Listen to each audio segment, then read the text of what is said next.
할렐루야. 주일 예배에 오신 우리 기아국된 믿음의 성도님들을 주의 이름으로 축복하고 환영하고 사랑합니다.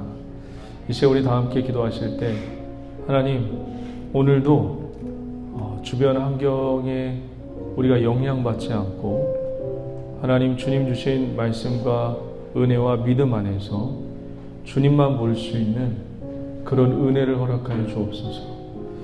내 안에는 주변 환경과 그리고 또 여러 가지 문제와 상황에 움직이고 반응하는 그런 죄성이 있습니다.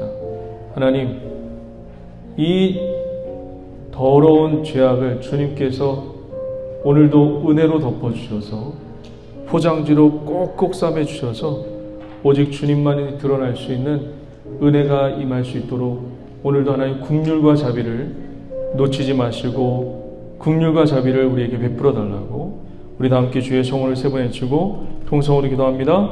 주여, 주여, 주여. 하나님 감사합니다. 예수님의 은혜와 그리스도의 아버지 하나님 죽으심과 부활하심 그리고 또 우리와 함께 하심을 아버지 하나님 임마누엘로 오신 주님을 찬양합니다. 아버지 하나님, 오늘도 우리를 불쌍히 여겨주시고 긍휼히 여겨주시고 한 분 한 분 오늘도 성령께서 만져주시고 축복하여 주사 하나님의 기름 부으심과 아니라 넘쳐나게 도와주시옵소서. 흑암과 저주의 권세, 아버지의 귀신의 권세, 사단의 권세 예수 이름 멸하여 주시고 오직 하나님의 놀라운 은혜가 우리 기아국된 믿음의 성도를 지키시고 인도하실 줄 믿습니다. 주님을 찬양하며 예수님의 이름으로 축복하며 기도드립니다. 아멘. 주님을 찬양합니다.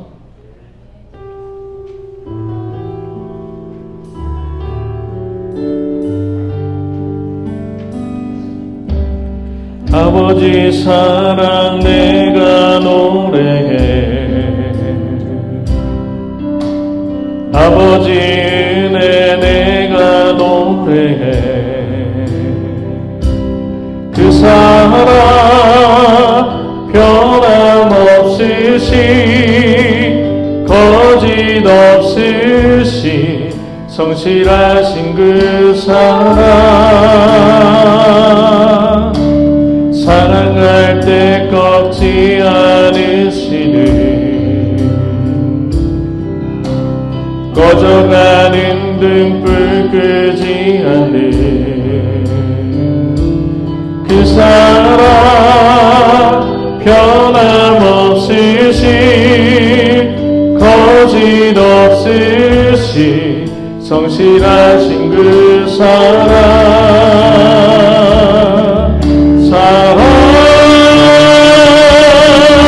그 사랑 날 위해 죽으신 날 위해 다시 사신 예수 그리스도 다시 오실 그 사랑 죽음도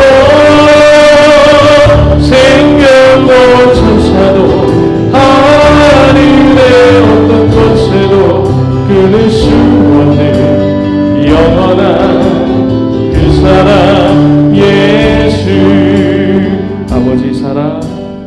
아버지 사랑 내가 노래해 아버지 은혜 내가 노래해 그 사랑 변함없으시 거짓 없으시 성실하신 그 사랑 사랑할 때 꺾지 않으시는 꺼져가는 등불 끄지 않는 그 사랑 변함없으시 거짓 없으시 성실하신 그 사랑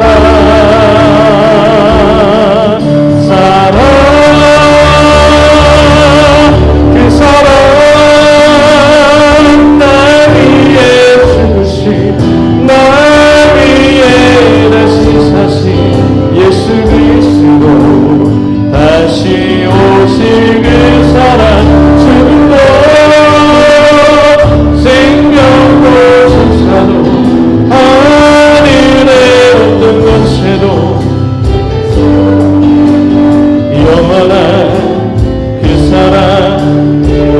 사랑, 날 위해 죽으신 그 사랑,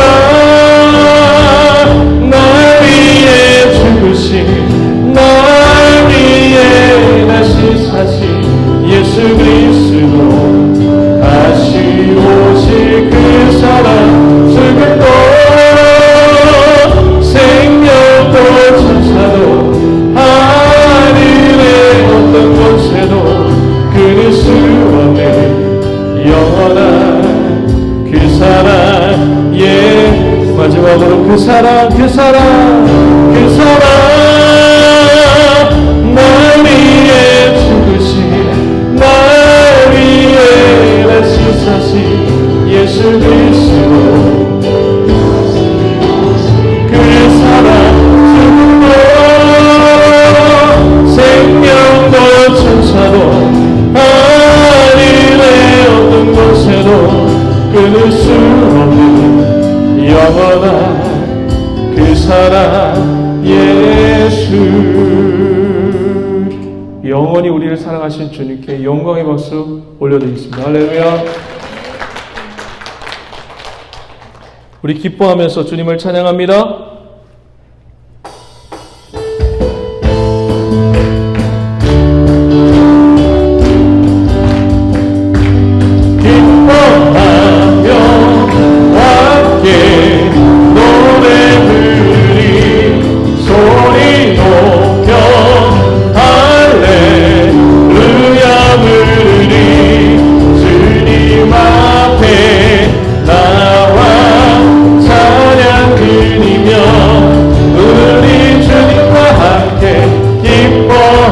한 번 더 기뻐하며 함께, 기뻐하며 함께 노래 부르니 소리 높여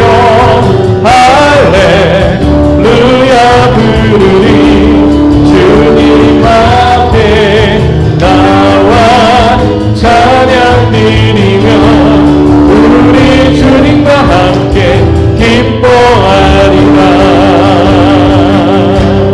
나의 창조자, 나의 구원자, 가능이한 나의 예수님 찬양합니다. 나의 치료자, 나의 선한 목자 되신 주 예수 나의 주 찬양하리. 한 번 더 기뻐하며 함께 노래 부르니 소리 높여 할렐루야 부르니 주님 앞에 나와 찬양 드리며 우리 주님과 함께 기뻐함. 나의 창조자 되신 주님을, 나의 창조자, 나의 구원자, 가능이한 나의 예수님 찬양합니다. 나의 치료자, 나의 선한 목자 되신 주 예수 나의 주 찬양하리.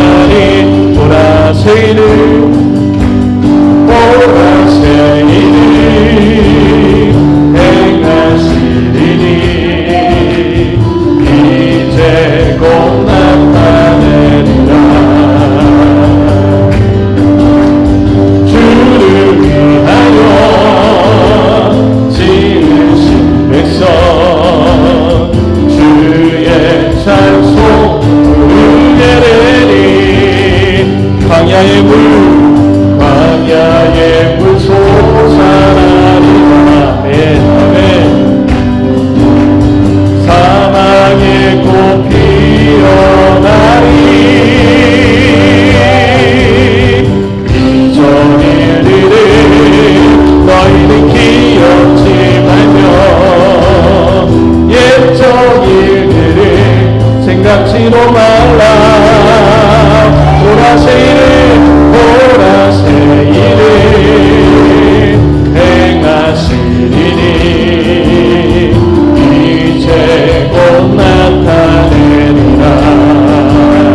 마음 있는 슬픈 마음 있는 사람 예수 이름 믿으면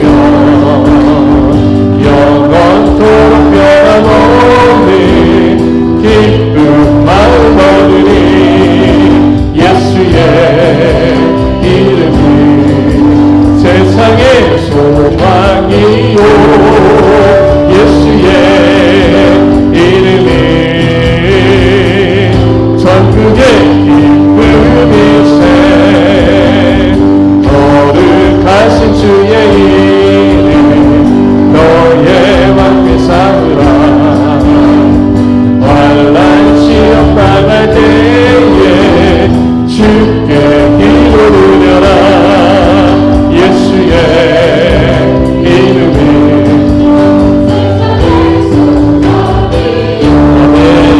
예수의 이름이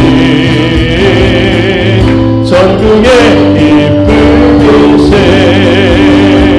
존귀하신 주의 이름 우리 기쁨되도다 주의 품에 안길 때에 기뻐 찬송 부르리 예수의 이름은 세상의 소망이요 예수의 이름이 전국의 기쁨일세 우리가 나간 후에 복잡해 나가 왕의 왕께 경배하며 열두가를 드리니 예수의 이름이 세상의 소망이요 예수의 이름이 전국의 기쁨일세 예수 그리스도만이 우리의 소망 되시고 우리의 답이 되심을 주님을 찬양합니다. 주님께 영광의 박수를 올려드립니다. 할렐루야.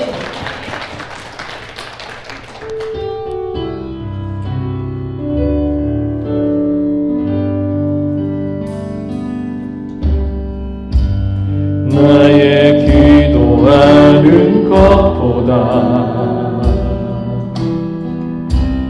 더욱 응답하시 하나님 나의 생각하는 것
무릎을 만지고 주님 앞에 나올 수 없을 때, 주님 앞에 나올 수 없을 때, 주님 앞에 나올 수 없을 때, 주님 날 먼저 안으시네. 그럼에도 불구하고 날 사랑하시는 내 하나님의 사랑에 날 모든 걸 놓고, 그럼에도 불구하고 날 안아주시는 내 하나님을 부르네. 아버지, 그럼에도 불구하고 날 사랑하시는 내 하나님을 모든 걸 놓고, 그럼에도 불구하고 날 안아주시는 내 하나님을 부를 때 아버지라 부르소. 이 시간 함께 기도하실 때 하나님, 오늘도 하나님 지켜주시고 하나님의 은혜가 없는 거 할 수 있도록 도와주시고, 주의 긍휼과 자비를 오늘도 베풀어 주시옵소서. 성령으로 충만하게 하여 주옵소서. 우리 다 함께 주의 성원을 세번에 주를 통해서 우리 기도합니다. 주여, 주여, 주여. 하나님 말씀은 사무엘하 12장 24절에서 31절 말씀입니다. 사무엘하 12장 24절에서 31절 말씀입니다. 제가 가지고 있는 성경으로는 구약 성경 481페이지에 있습니다. 다 같이 한 절 믿고 우리 다 함께 그 자리에 일어서서 주의 말씀을 경외하는 마음으로 한 절 한 절 이렇게 교독하면서 읽어보도록 하겠습니다. 다윗이 그의 아내 밧세바를 위로하고 그에게 들어가 그와 동침하였더니 그가 아들을 낳으며 그의 이름을 솔로몬이라 하리라. 야훼께서 그를 사랑하사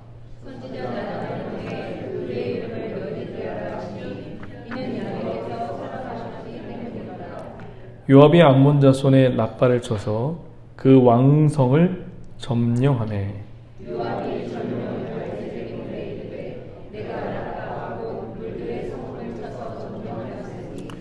이제 왕은 그 백성의 남은 군사를 모아 그 성을 맞서 진치고 이 성을 쳐서 점령하소서.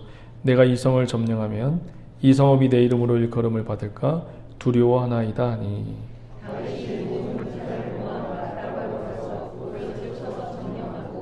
그 왕의 머리에서 보석 박힌 왕관을 가져오니 그 중량이 금 한 달란트라. 다윗이 자기의 머리에 쓰니라. 다윗이 또 그 성읍에서 노력한 물건을 무수히 내오고 그 안에 있는 백성을 끌어내어 톱질과 서레질과 철도끼질과 벽돌구이를 그들에게 하게 하리라. 암몬 자손의 모든 성읍을 이같이 하고 다윗과 그 모든 백성이 예루살렘으로 돌아가니라. 아멘. 다 함께 자리에 앉으셔서 좌우 옆 분들에게 이렇게 인사하도록 하겠습니다. 주님이 지키시고 붙드십니다. 네, 한 번 더 인사할까요? 주의 이름을 사랑하고 축복합니다. 네, 할렐루야.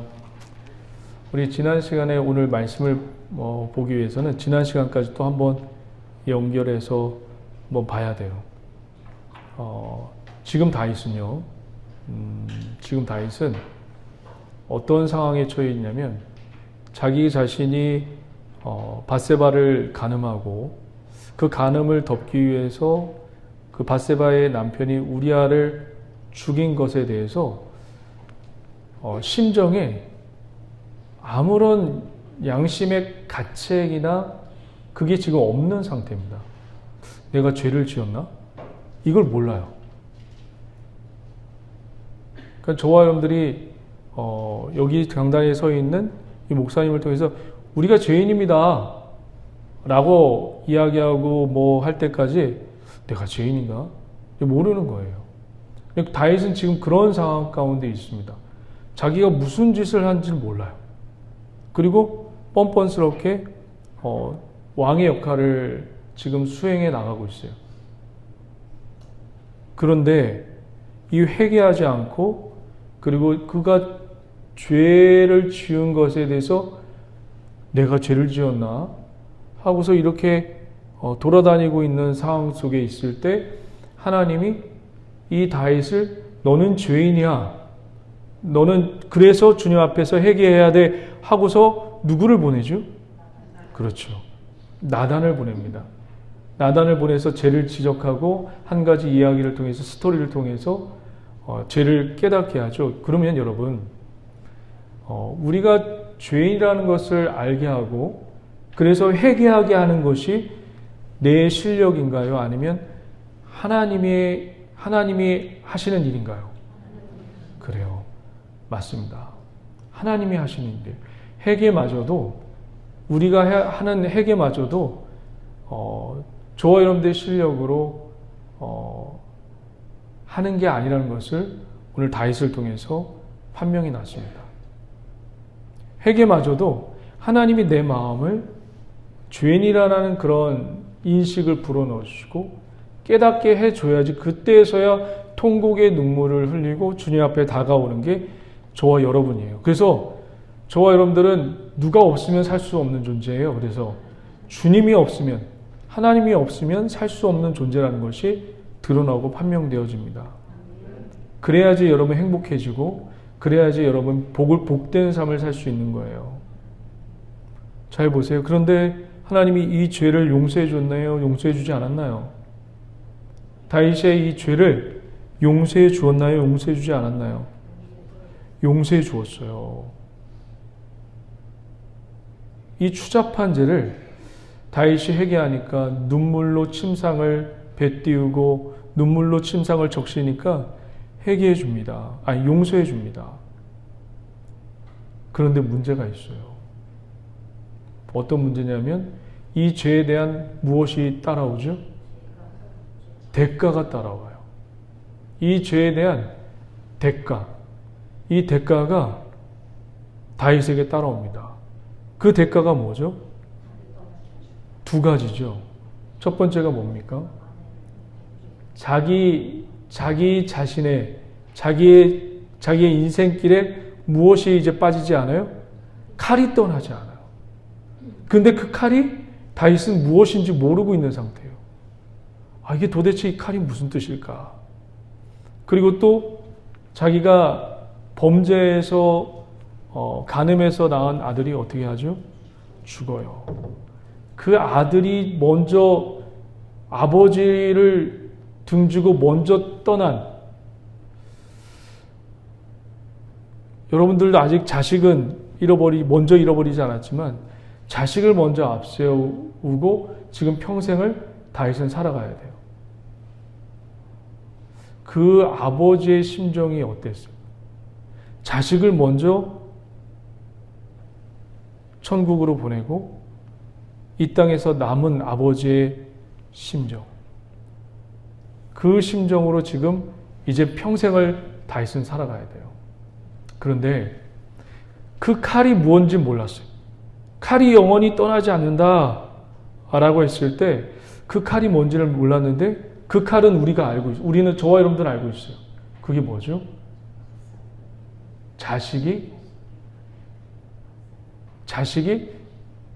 자기 아들이 나를 뒤에서 칼 꽂는 행위죠. 이게 뭐라고 해요? 쉽게 얘기하면 배반이죠. 여러분 인생을 살다 보면서 저도 그렇지만 여러분들도 그렇지만 가장 인간이 제일 힘든 게 견디기 힘든 게 다른 사람들마다 다 상황이 다르겠지만 가장 힘든 게 인간이 가장 힘든 견디기 힘든 어려움이 뭐냐면 가장 친한 사람들이 등에서 배신하는 것. 가장 믿었던 사람인데 그 사람이 어느 날 돈을 들고 사기를 쳤어요. 이거는 그 다음부터 이제 사람을 못 믿는 거죠. 왜냐하면 가장 가까운 사람이 있으니까. 삶이 사람만 봐도 이렇게 무서워서 가까이 하기 어려운 그런 컴플렉스가 이제 생기는 거죠. 그런데 다윗은 누가 배신을 해요? 자기 아들이 배신을 해요. 그러니까 그 충격과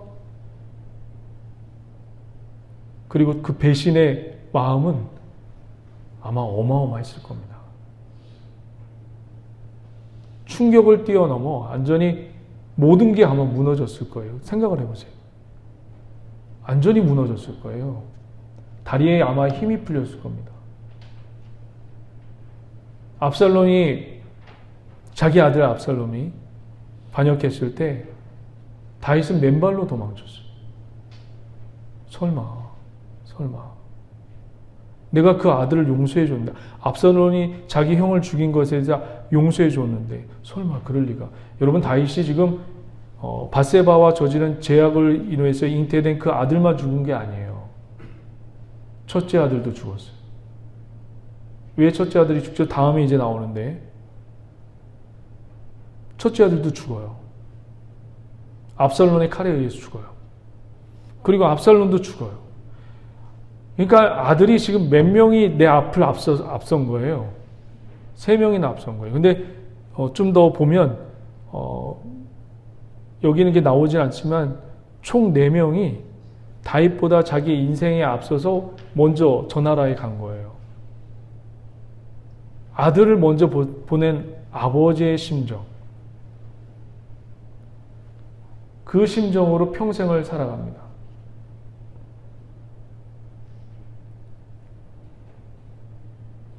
오늘 한번 말씀을 잠깐 보실래요? 이 말씀, 솔로몬이 오늘 태어납니다. 오늘 태어나고 또 오늘 말씀을 보면 암몬을 이제 정복해요. 암몬을 정복해요. 그런데 솔로몬이 태어나고 암몬을 정복한 그 이야기 전에 한 가지 이야기를 추가해 놓습니다. 그게 뭐냐면, 여러분 생각을 한번 잠깐만 해보세요. 생각하는 거예요. 다윗이 밧세바를 범하고 우리아를 죽이는 내용, 그 내용이 있고, 또 나단 선지자가 다윗에게 가서 죄를 해결케 하는 내용이 있습니다. 그럼 그걸로 끝나면 돼요. 그 내용으로. 그런데 굳이 지금 저와 여러분들이 읽고 있는 이 사이에 다윗이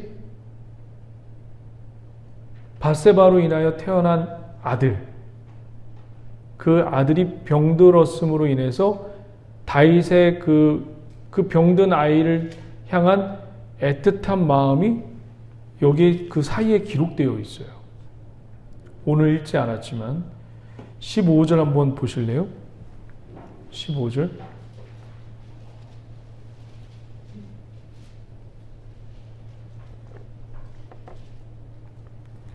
나단은 자기 집으로 돌아가요. 자기 임무를 마치고 돌아가요. 하나님의 일을 하는 사람들은 그 임무만 하면 되는 거예요. 나단이 여기서 오버하면 안 되고 그 임무만 하고 돌아가는 겁니다. 우리아의 아내가 다윗에게 낳은 아이를 여호와께서 치심에 심히 앓는지라. 16절 한번 읽어보실래요? 시작. 다윗이 그 아이를 위하여 하나님께 간구하되 다윗이 금식하고 안에 들어가서 밤새도록 땅에 엎드렸으니. 제가 질문을 던질게요. 밧세바로 인해서 범죄한 그 죄인 다윗을 통해서 자기가 죄인인지 모르는 채로 태어난 이 아이가 하나님이 치심에 알았어요. 병이 드는 거예요. 병이 들었는데 지금 다윗이 뭘 하고 있죠? 금식하고 기도하고 있어요. 저를 한번 보세요. 제가 질문 하나 드릴게요. 아이가 아프면 제일 먼저 누구를 찾죠? 여러분 믿음이 좋아서 하나님을 찾지요. 누구를 찾나요? 아이가 아프면? 그렇죠. 의사를 찾죠.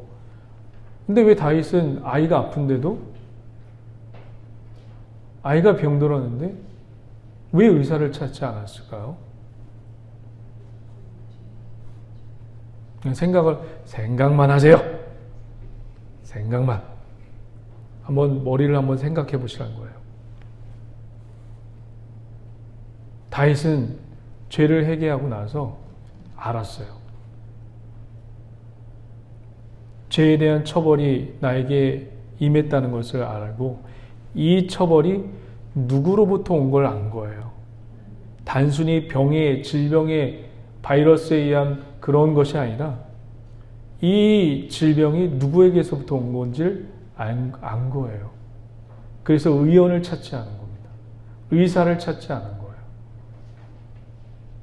왕이 아프니까 의원을 데려다가 진료도 할 수 있고 그런데 그런 명령이 없어요. 그런 명령이 없다는 얘기는 다윗이 지금 이 질병과 이 아이가 아픈 것이 누구로부터 왔다는 것을 알고 지금 뭘 하는 거예요? 하나님으로부터 왔다는 것을 알고 이 다윗은 금식하고 기도하는 자리에 서 있는 겁니다. 이것이. 근데 결국 무슨 기도를 했을까요? 여긴 성경에 나와 있지 않지만 다윗이 어떤 기도를 했을 것 같습니까? 살려달라고 회개 기도도 하고 살려달라고 하고 그렇겠죠. 뭐 여러 가지 기도했을 거예요. 하나님, 제가 참 나쁩니다. 저를 치시고 여기는 없지만 충분히 아버지로서 그랬을 거예요. 저를 차라리 데려가시고 이 아이를 살려주십시오. 이런 기도도 아마 했을 겁니다. 여러 가지 기도가 이제 나오겠죠. 회개 기도도 할 것이고, 주님 잘못했습니다. 이 아이를 살려주십시오. 그럼 더 하나님을 섬기겠습니다.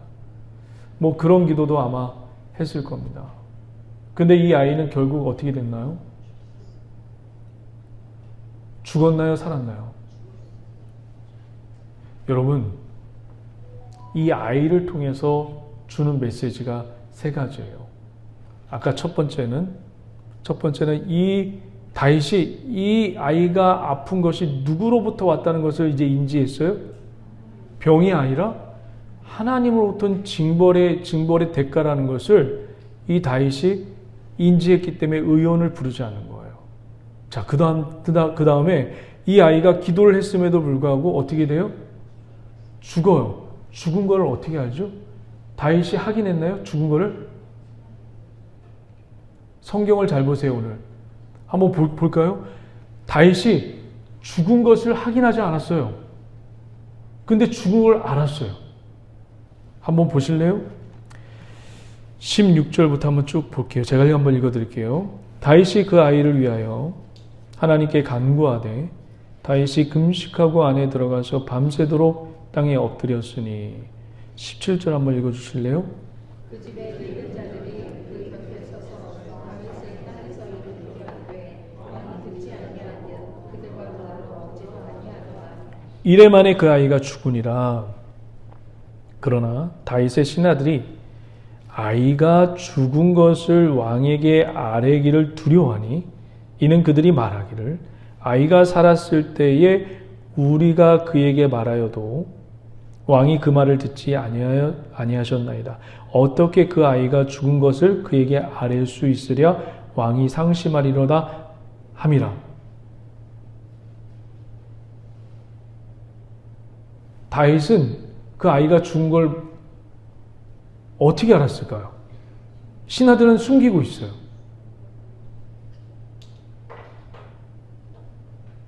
그 다음 절 한번 보실래요? 19절 다 같이 시작. 다윗이 그의 신하들이 서로 숨기는 것을 보고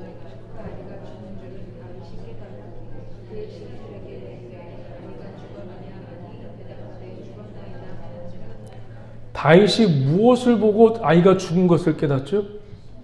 신하들이 수덕수덕 한 것을 눈치로 알고 이게 눈치로 깨달아서 죽었구나. 확인하지 않고도 다윗이 깨달아요. 잘 보세요. 다윗이 밧세바와 그리고 우리아를 죽일 때 궁궐에서 신하들이 숙덕숙덕 했을까요? 안 했을까요? 했겠죠. 저 왕 미쳤나봐. 제대로 미쳤나봐. 우리 자기 신하의 아내를 저거 간음하고 저거 율법을 범하고 저거 수덕수덕한 것을 다윗이 못 봤을까요? 봤을까요?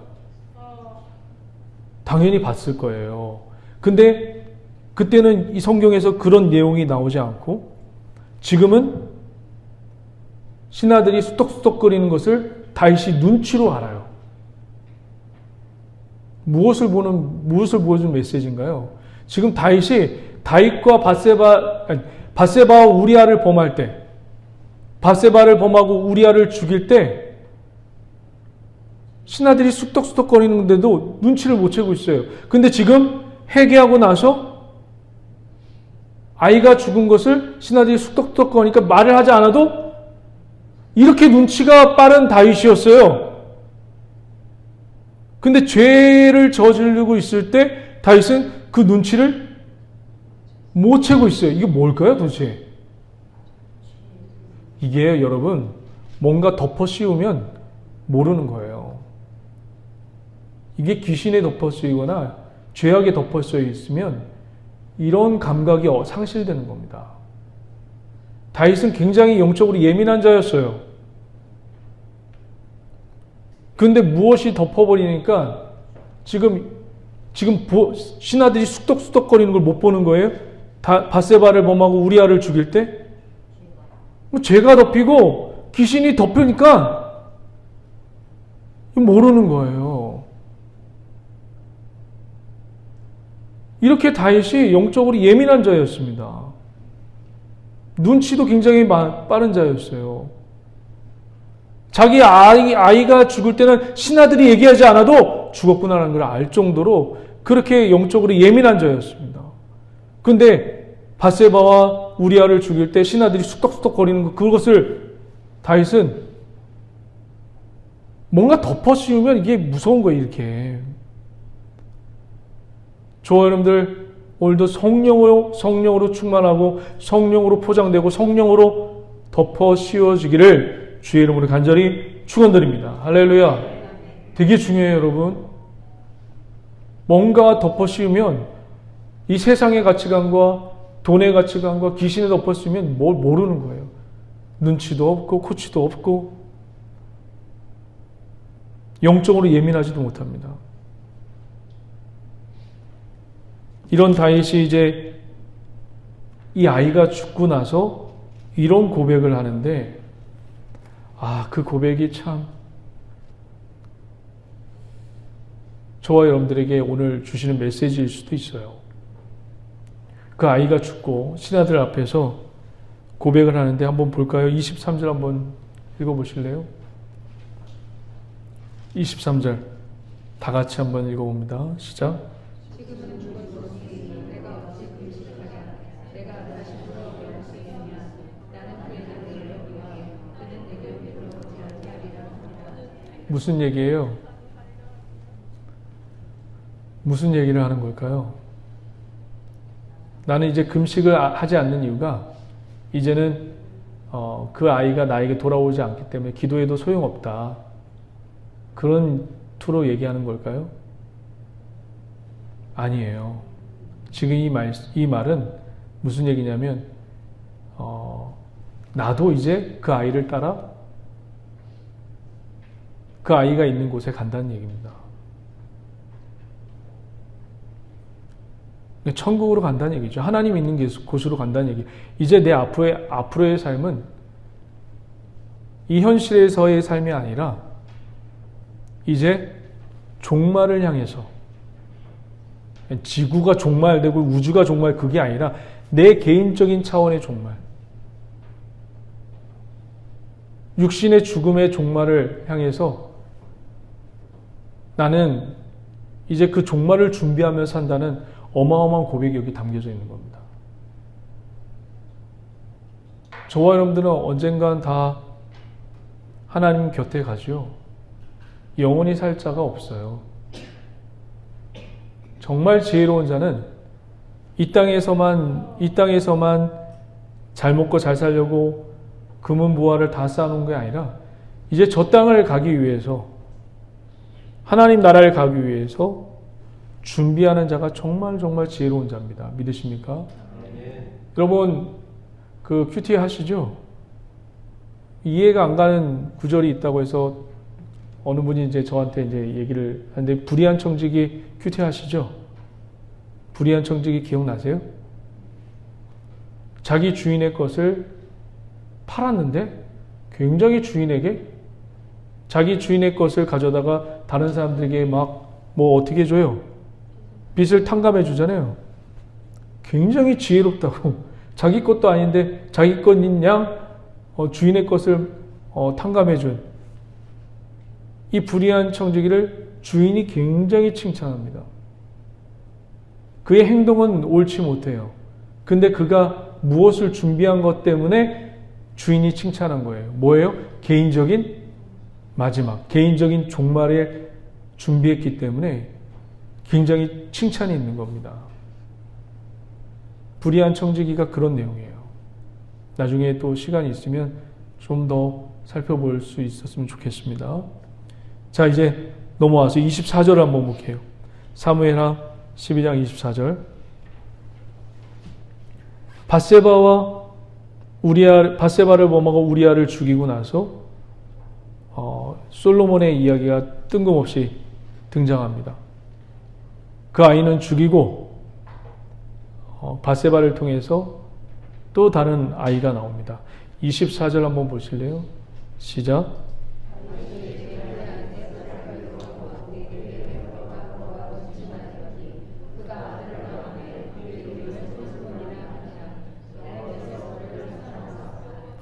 선지자 나단을 보내 그의 이름을 여디디아라 하시니 이는 야훼께서 사랑하셨기 때문이다. 이 짧은 두 절이거든요. 솔로몬의 이야기는 뒤편에 나와요. 굳이 왜 지금 여기 앞편에 이 메시지가 나와야지만 되는지.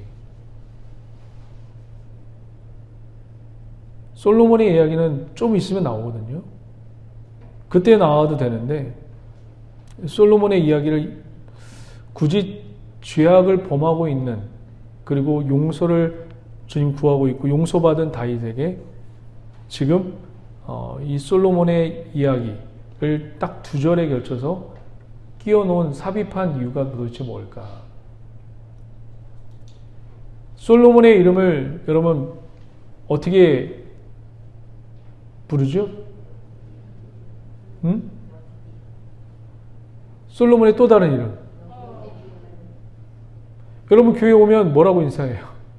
히브리어로 샬롬, 샬롬 그러죠, 그렇죠? 솔로몬이 샬롬이에요. 샬롬. 솔로몬이 샬롬이라고요. 샬롬이란 뜻이에요. 평강, 평화, 그런 뜻입니다. 다윗이 왜 솔로몬의 이름 샬롬이라고 이름을 지었을까요? 다윗이 살다 보니 아이도 죽고 보니 아버지로서는 이런 마음을 가졌죠. 지금 내가 이렇게 살아보니 사울에게도 쫓겨보고 전쟁터에서 광야로 쫓겨나보고 살아보니까 인생에 어떤 인생이 좋은 것을 다윗이 깨달은 거예요. 그냥 아무 일 없이 굴곡 없이 뭐가 있었으면 좋겠어요? 아이들 마음 가운데. 아이들이 굴곡 없이 고생 없이 자라는 게 부모의 마음 아니에요? 그렇지 않아요? 아, 요 새끼 이거 한번 고생 좀 해봐야겠다. 그런 부모 있습니까?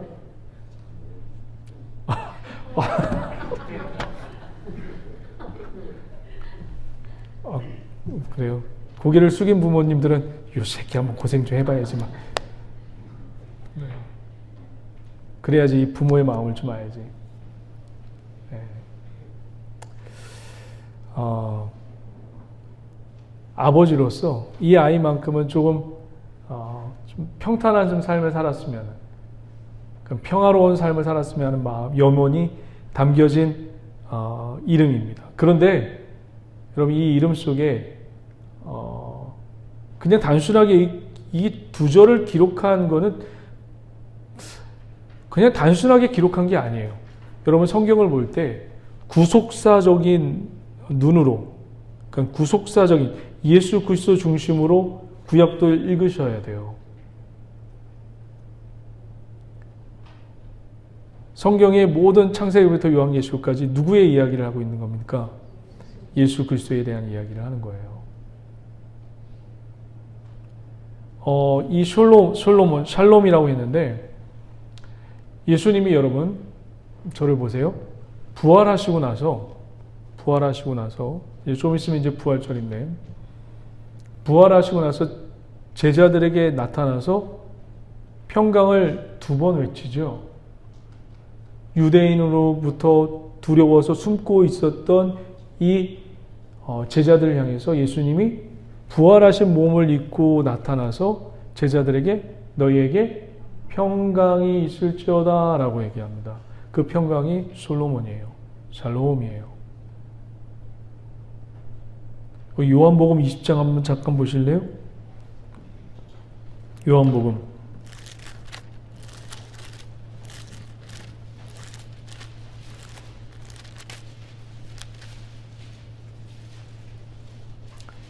20장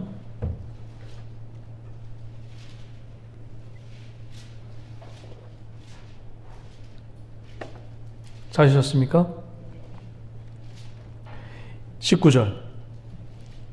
이날 곧 안식 후 첫날 저녁 때에 제자들이 유대인들을 두려워하여 모인 곳의 문들을 닫았더니 예수께서 오사 가운데 서서 이르되 너희에게 뭐라고요? 평강이 있을지어다. 샬롬이 있을지어다. 두려워하지 마라. 얘들아, 내가 유대인의 손에 의해서 죽었다고 너희들도 유대인의 손에 의해서 죽는 게 아니란다. 두려워하지 마라. 내가 모든 것을 계획하고 내가 모든 것을 섭리하고 있으니 두려워하지 마라 하고 이들을 안심하고, 그리고 또 이 부활의 몸을 보여주고 이들에게 2번째 평강을 선언하지요.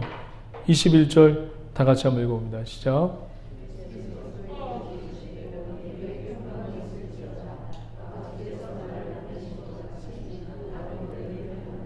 자, 여러분, 지금 제자들은 어떤 상황이에요? 두려워서 떨고 있는 상황이에요. 예수님이 한마디 평강하라고 해서 평강할 수 있나요? 늘 예수님만을 부정적으로 여기고 불순종하고 고깝게 여겼던 제자들인데, 21절의 말씀은 그런 제자들이 무슨 일을 할 수 있겠어요? 그런 제자들, 두려움에 떨고 있는 제자들이 예수님이 무슨 일을 시킨다는들 제대로 수행이나 할 수 있겠습니까? 이 2번째 평강은 어떤 평강이에요? 예수께서 또 이르시되 너희에게 평강이 있을지어다. 이 평강은 어떤 평강일까요? 주님과, 왜 예수님이 죽으셔야지만 됐죠? 우리의 뭐가 있어요? 죄가 있기 때문에 죄에 대한 대가를 지시기 위해서 죽으셨단 말이에요. 그러면 저와 여러분들은 하나님과 어떤 상황이에요? 친한 상황이에요? 원수지간이에요? 원수지간이기 때문에 주님이 대가를 지불하고 죽으셨단 말이에요. 그래서 누구와 화목을 이루셨어요? 하나님과 우리 사이에 화목을 이루셨어요. 그 화목이 뭐예요? 평강이에요. 그러니까 솔로몬의 이름 속에는 무엇이 담겨져 있어요? 하나님과 우리 사이에, 원수되었던 우리 사이에 무엇을 이루시려고 하는 그 메시지가 담겨져 있는 거예요? 평강을 이루기 위한 하나님의 열심과 노력과 땀이 이 솔로몬의 말 속에 담겨져 있는 겁니다. 이해되시겠어요? 할렐루야. 그리고 또 한번 보자고요. 사무엘아, 다시 돌아와세요. 선지자 나단이 별명 하나를 지어주네요. 그 이름이 뭐라고요? 여디디야. 여디디야. 따라해 보겠습니다. 여디디야. 여디디야. 우리 성도들에게는 되게 낯익은 단어인데 굉장히 중요한 단어입니다. 여디디야. 여디디야가 무슨 뜻이냐면 무슨 뜻이에요? 이는 여호와께서 야훼께서 사랑하셨다. 예수님의 사역 중에 침례 요한에게 세례를 받으실 때 어떤 일이 벌어지죠? 하늘이 열리고 성령이 비둘기같이 내려오심을 보고 하늘에서 소리가 있어 이르되. 그 소리가 뭐예요? 하늘에서 소리가 있대요. 그러면 하늘에서 누가 소리를 낸 거예요? 하나님이 예수님을 향해서 소리를 낸 거예요. 그것을 세례 요한이 들으면서 이 하나님이 어떤 소리를 냈죠? 이는 내 사랑하는 아들이라. 이 말씀이에요. 그러니까 다윗을 이어 솔로몬을 이어서 누가 나오시나요? 예수 그리스도가 나오시나요? 그러니까 지금 이 두 구절을 통해서 저와 여러분이 그냥 단순히 솔로몬이 태어나는구나 그 시각에서 멈추는 것이 아니라 무엇이 담겨져 있는 거예요? 하나님께서 이 죄지은 우리를 위해서 대가를 지시기 위해 오시는 그 구속사적인 사건이 여기에 담겨져 있는 겁니다. 할렐루야. 저와 여러분들 기억하세요. 주님과 원수지간입니다. 이 원수지간에 하나가 되려면, 화해가 되려면 누군가의 이 죄에 대한 대가를 지불해야 돼요. 그 대가를 지불하신 분이 누구예요? 예수 그리스도예요. 이 구속의 그림을 구약에서부터 지금 계속 보여주고 있는 겁니다.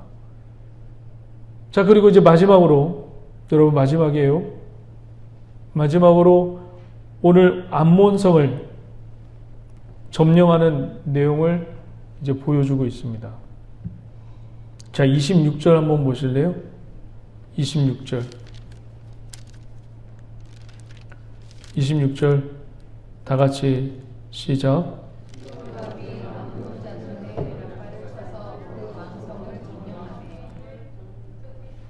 26절 앞에 어떤 단어 하나가 이제 빠졌는데, 여러분 펜이 있으면 한번 적어 보세요. 그러는 와중에가 빠져 있어요.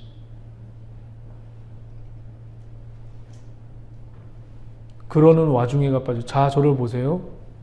이제 마지막입니다. 지금 다윗이 밧세바를 범하고 우리아를 죽이고, 그리고 그 죽어가는 아이를 기도하고 솔로몬이 태어나는 이 그림이 어떤 와중에 이 이야기가 다 삽입되어 있죠? 어떤 와중에? 자, 11장 1절 한번 보세요. 11장 1절. 11장 1절. 다 같이 한번 읽어봅니다. 시작.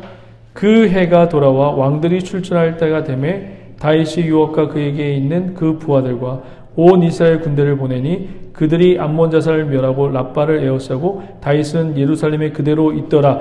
그 와중에 요압이 암몬 자산 라빠를 쳐서 그 왕성을 점령하며.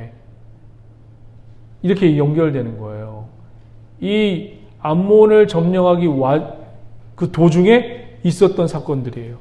밧세바와 그리고 우리아를 죽이는 것, 그리고 그 아이가 죽어서 다윗이 금식하는 것, 솔로몬이 태어난 것, 이것이 어떤 와중에 다 벌어졌던 일이에요? 전쟁 중에 일어났던 사건입니다. 그러니까 우리 인생은 어떤 거예요?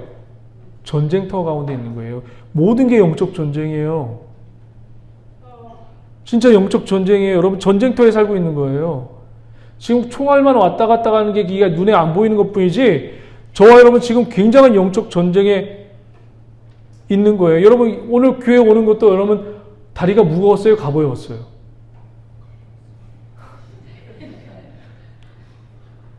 교회 오는 거 여러분 오기 전에 남편과 파이터 하거나 아내 자녀랑 파이터 하거나 그런 신경전이 있었나요? 없었나요? 네, 없었죠. 있으면 안 되죠. 여러분, 여러분 예배가 여러분 지금 눈에는 보이지 않지만 이 총칼이 지금 어마어마하게 지금 지나가고 있는 겁니다. 여러분, 이런 것에 여러분 영적인 눈이 열려지기를 주의 이름을 간절히 축원드립니다. 할렐루야. 이게 전쟁 중에 벌어진 일이에요. 전쟁 중에 이 모든 것이 전쟁 중에 벌어졌는데, 여러분 우리는 되게 치열하게 전쟁 중에 난 전쟁터에 있고 실제로 싸우지만, 실제로는 여러분 누가 싸우죠? 내가 그 전쟁터에 있어서 힘들고 밤이 새고 적군이 쳐들어올까봐 잠도 못 자고 경계하면서, 그리고 밥을 배고픈데 밥도 먹는 둥 마는 둥 치열한 이 전쟁터에서 우리는 살고 있고, 내가 전쟁하는 것처럼 여기지만 실제로는 하나님이 전쟁하고 계십니다. 믿으십니까? 왜냐하면 오늘 마지막이 그걸 얘기하는 거예요. 자, 전쟁 중에 다윗이 밧세바를 범하고 우리아를 죽이고, 또 선지자 나단을 통해서 회개하고, 자기 아이가 죽고 솔로몬이 태어나고, 이러는 와중에 전쟁은 끝이 났습니다. 누구의 승리로 돌아갔죠? 이스라엘의 승리로 들어갔어요. 암몬을 점령했어요. 여기에 보면 26절에 보면 다 같이 한번 읽어볼래요? 시작. 성인데 무슨 성이에요? 그러니까 왕이 거하는 성이기도 하지만 이 성만 점령하면 모든 걸 점령하는 거예요. 모든 성이 문을 열고 항복합니다라는 그런 뜻이 내포되어 있는 거예요. 다 점령했어요. 암몬 자손을 다 점령했어요. 이거 누가 한 거예요? 하나님이 한 거예요. 근데 요압이 이제 마지막 왕을 죽이려고 하는데, 이거 내가 죽이면 나에게로 치아가 돌아가니까 이거 안 되겠다 하면서 칙사를 보내서 다윗 왕을 모셔옵니다. 모셔와서 다윗이 왕을 쳐 죽이고 깃발을 다윗의 손에 의해서 꼽게 하려고 해요. 그리고 다윗은 최종적으로 왕을 죽여서 머리에 무엇을 쓰죠? 쭉 한번 다시 한번 읽어보실래요? 27절 시작.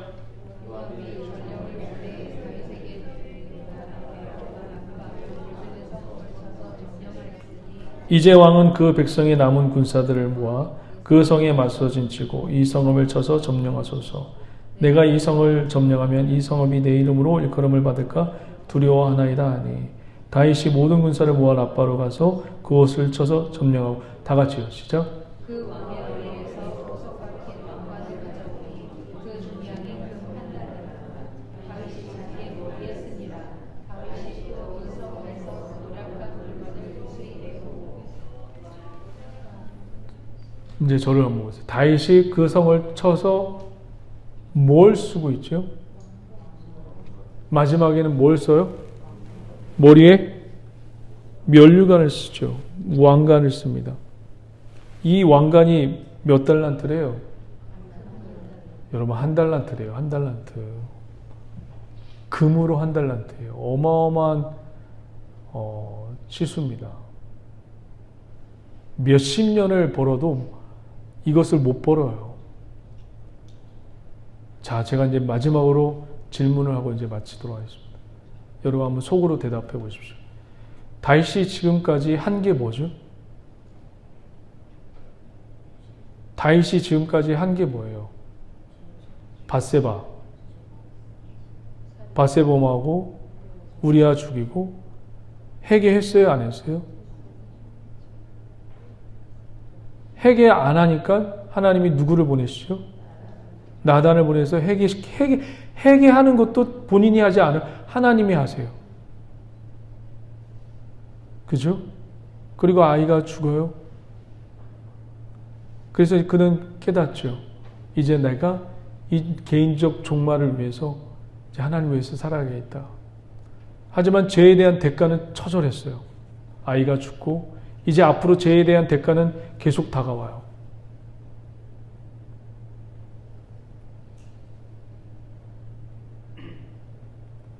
그런데 그 와중에 죄를 계속해서 짓고 깨달았지만 그 와중에 솔로몬이 태어나서 이 솔로몬을 통해서 지금 무엇을 이루어 나가시죠? 하나님의 구속사적인 그림이 이어나가세요. 그럼 다윗이 지금까지 한 게 뭐죠? 죄 짓고 회개했다고 여러분 다윗이 회개했다고 얘기하지 마세요. 이 회개를 누가 시켰어요? 하나님이 회개. 그럼 다윗이 한 건 뭐예요? 죄 진 것밖에 없는 거예요. 다윗이 한 것은 죄 진 것밖에 없어요. 그리고 하나님은 구약에서부터 신약까지 누구를 이 땅에 죄 지은 인간을 위해서 대가를 지불하기 위해서 누구를 지금 계획하고 계시죠? 예수 그리스도를 계획하시고 예수 그리스도를 만들어내시기 위해서 지금 일하고 있는 것을 하나님의 일은 지금 쉬지 않고 계속되어지는 것을 지금 보여주고 있는 겁니다. 다윗은 한 것은 죄 짓고 뭐예요? 면류관 쓴 것밖에 없어요. 가당치도 않는 이야기죠. 죄 지은 자가 면류관을 쓴다. 근데 하나님의 일은 계속 이어져 가고 있어요. 근데 이 면류관, 죄 지은 이 다윗에게 면류관을 씌워주신 분은 누구예요? 하나님이에요. 여러분 평생을 이 땅에서 살다가 우리 성도들이 참 착각한 게 뭐냐면 의인은 어떻게 되는 것이냐? 이 땅에서 봉사하고 그리고 열심히 해서 선한 일을 해서 그 결과로 우리가 의인이 된다고 생각을 해요. 아니에요.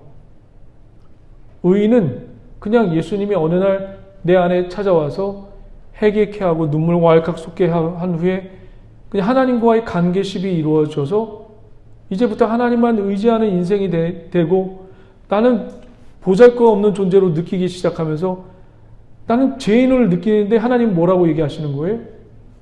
의인이라고 여기시는 거예요. 내 힘과 내 노력의 여하에 따라서 결과에 따라서 의인이 아니라 그렇게 살다가 어느 날 하나님 나라 곁에 섰는데 뭘 받는 거예요? 멸관을 받는 거예요. 평생을 순종하지 않고 순종했다가 죄짓고 순종했다가 죄짓고 그렇게 살다가 어느 날 천국에 갔는데 하나님은 그냥 면류관을 씌워주시는 겁니다. 누구의 힘에 의해서 씌워준 거예요? 자기의 노력의 여부가 아니라 하나님이 그냥 씌워주시는 거예요. 저 여러분들이 이렇게 의인이 되는 겁니다. 잘해서가 아니에요. 노력해서가 아니에요. 여러분이 선한 일을 해서 가는 게 아니에요. 하나님이 그렇게 만들어 가실 거예요. 할렐루야. 이해가 되시겠어요? 이해가 안 돼도 하나님이 천천히 저와 여러분들을 이 길에 눈 열어주시기를 주의 이름으로 간절히 축원하고 축복드립니다. 기도하시겠습니다. 하나님 감사합니다. 주의 은혜와 자비하심이 임하게 하여 주시고 우리 성도들에게 하나님의 기름 부으심과 은혜로 인도하여 주시옵소서. 하나님 오늘도 주님의 말씀으로 설득시켜 주시고 주의 은혜로 우리를 인도하여 주옵소서. 주님 감사드리며 예수님의 이름으로 축복하며 기도드립니다. 아멘.